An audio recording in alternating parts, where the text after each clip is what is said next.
and I'm glad to be from New York. And I shouldn't have worn my light gray suit because it shows the rain. But other than that, I'm very happy to be here. And I want to thank our great leaders. I want to thank Senator Markey. I want to thank Senator Whitehouse. I want to thank our two great members of the House, Joe Neguse and Representative Kamala Dove. And I hear that Rep. Barragan is coming, but I don't see her, but she's coming too. Okay, and I also want to thank Climate Power and LCV for bringing us here together today. You know, Senators Markey and Whitehouse are two of the greatest climate champs that this country has ever seen, not just in the Senate, but that the country has ever seen. And they work very hard to expose the misinformation of big oil companies. And our House members have been great leaders on this issue as well.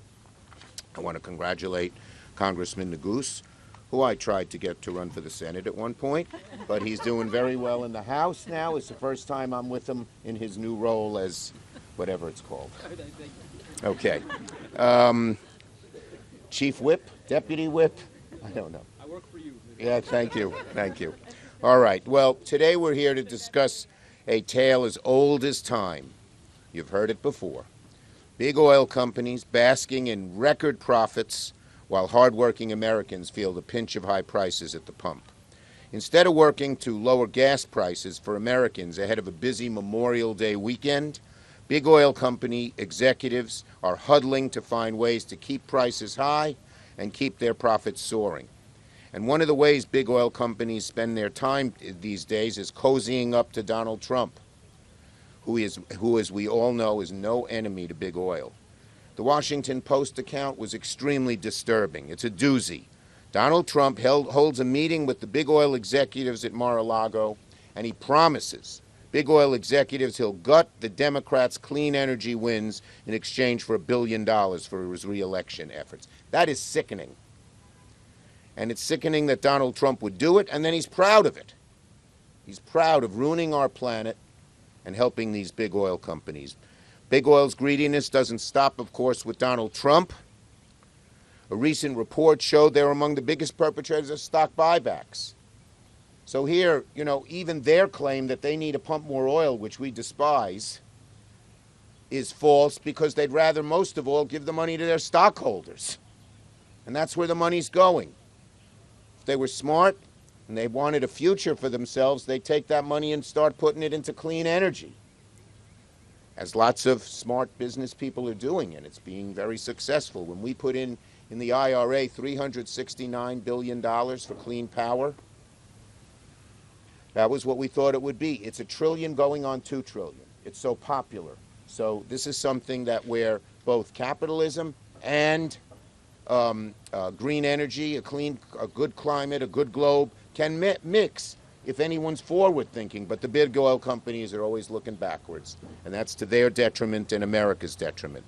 Stock buybacks aren't good for the economy. They're not good for workers. They're not good for anybody except the big oil executives and their wealthy shareholders. So that's no good. But it doesn't stop there. Back in the fall, ExxonMobil proposed a $60 billion acquisition of Pioneer Natural Resources.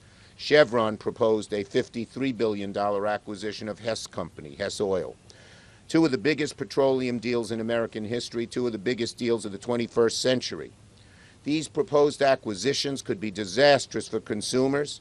So I sent a letter, I led a letter with 24 colleagues calling for the FTC to investigate.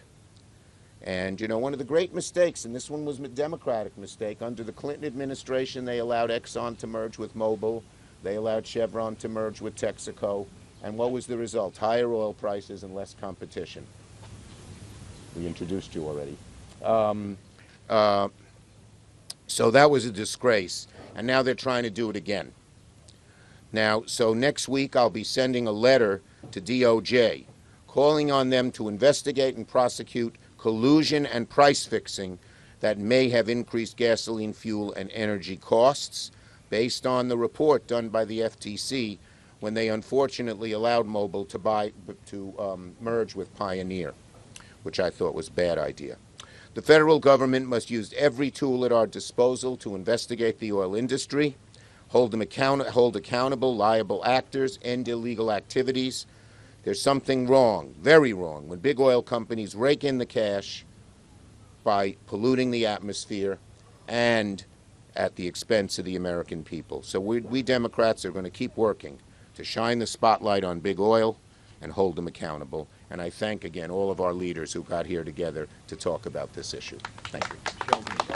Good. Now I'd like to call on the great Sheldon Whitehouse, one of our great, this guy cares so much about climate. He spent one of his whole vacations going to garden clubs in the South to convince the garden clubs to be pro-environment, pro-green.